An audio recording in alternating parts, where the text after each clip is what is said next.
ভয়, ক্ষমতার লোভ আর জনগণের জমে থাকা ক্ষোভ যখন একে অন্যের সঙ্গে ধাক্কা খায় তখন ইতিহাস হঠাৎ বদলে যায়। আজ আমরা দেখব স্বৈর শাসকদের শেষ মুহূর্ত। এইসব শাসকরা ভাবতেন তাদের পতন অসম্ভব, কিন্তু মানুষের ক্রোধ, রাষ্ট্রযন্ত্রের ভাঙন আর সময়ের নিষ্ঠুরতা তাদের শেষ পরিণতি নির্ধারণ করে দিয়েছিল। এই গল্পে শুধু ইতিহাস নয়, স্বৈর শাসনের বিরুদ্ধে মানুষের সবচেয়ে বড় জবাব। নমস্কার, আমি সমিত সেনগুপ্ত, আপনারা দেখছেন B1।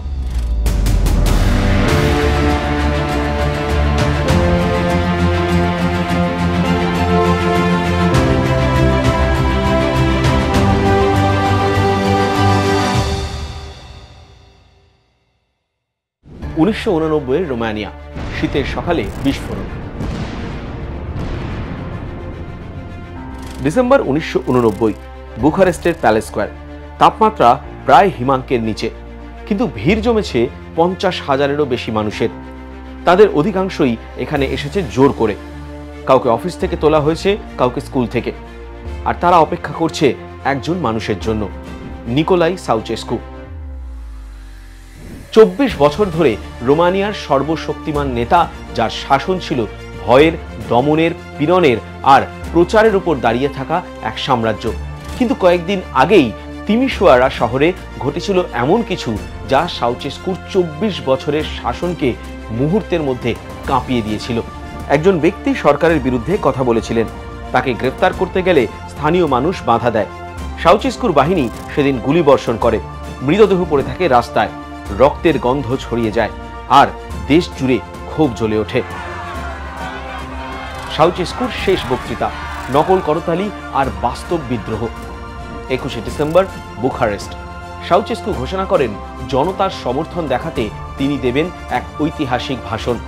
লাইভ সম্প্রচার, সারা দেশের চোখ এই স্কোয়ারে। তিনি হাত নেড়ে অভিবাদন জানালেন আর শুরু হলো বধির হওয়া করতালি। কিন্তু এটা ছিল নকল, রেকর্ড করা সাউন্ড স্কোয়ারের চারদিক থেকে বাজানো হচ্ছিল। জনতা ছিলেন স্তব্ধ। 200 মিটার দূরে দাঁড়িয়ে থাকা কয়েকজন ছাড়া কেউই হাত তুলছিল না।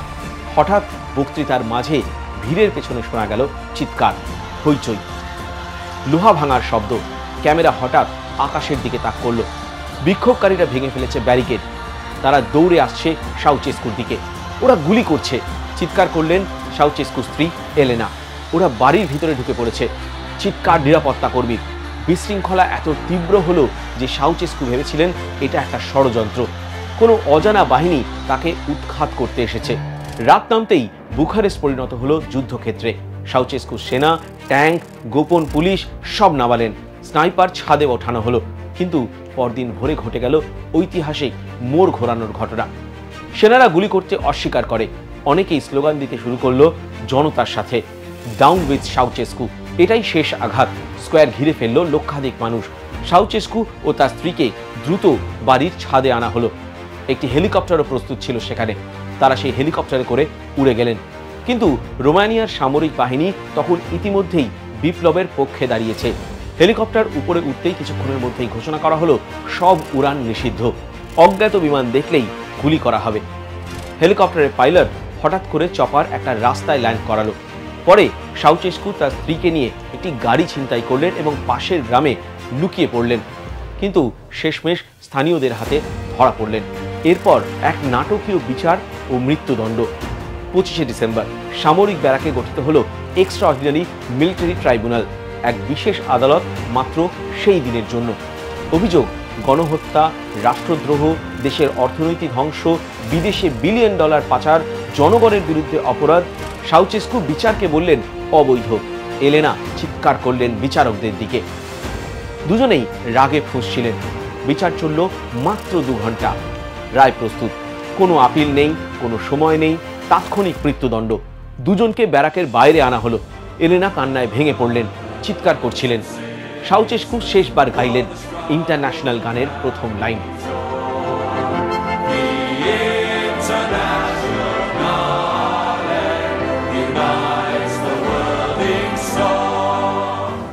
একযোগে স্বয়ংক্রিয় রাইফেলের গুলি, এক যুগের স্বৈর শাসনের অবসান মাত্র 15 সেকেন্ডে।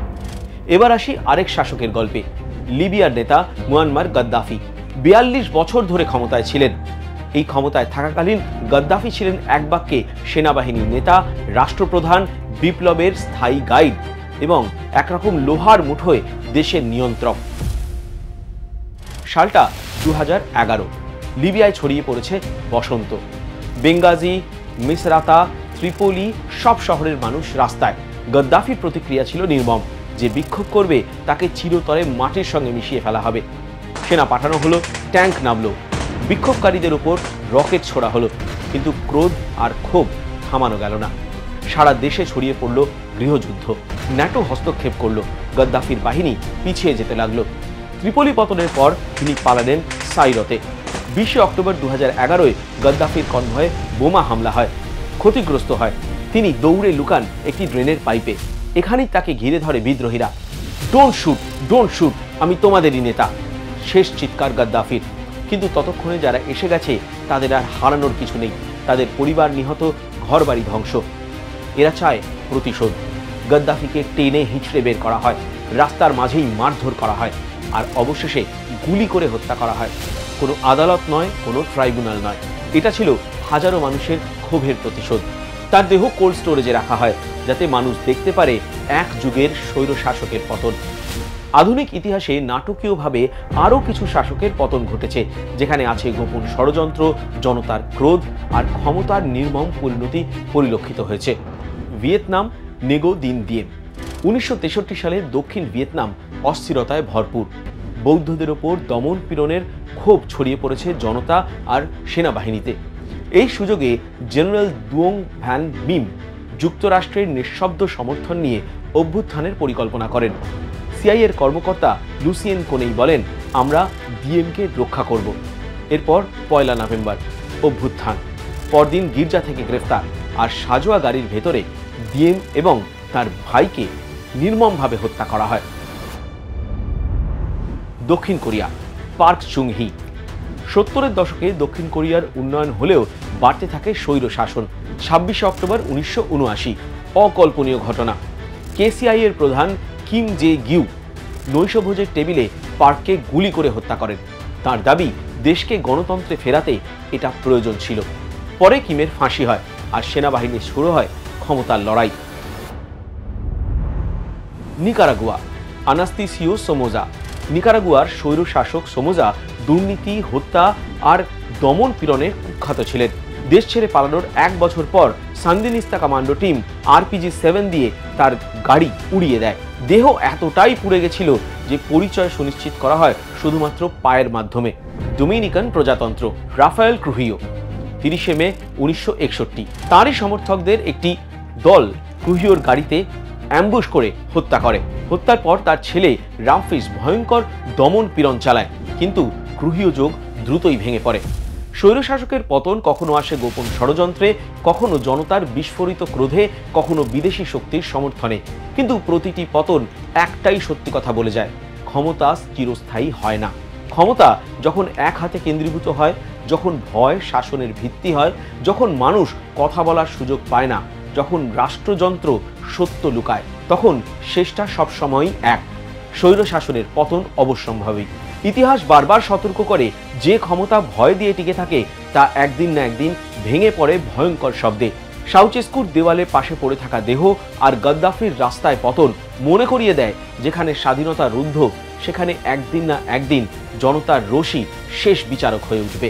ভিডিওটি ভালো লাগলে চ্যানেলটি সাবস্ক্রাইব করুন, লাইক করুন, কমেন্ট করুন আর পরবর্তী ভিডিওর আপডেট পেতে হলে বেল আইকনটি প্রেস করুন।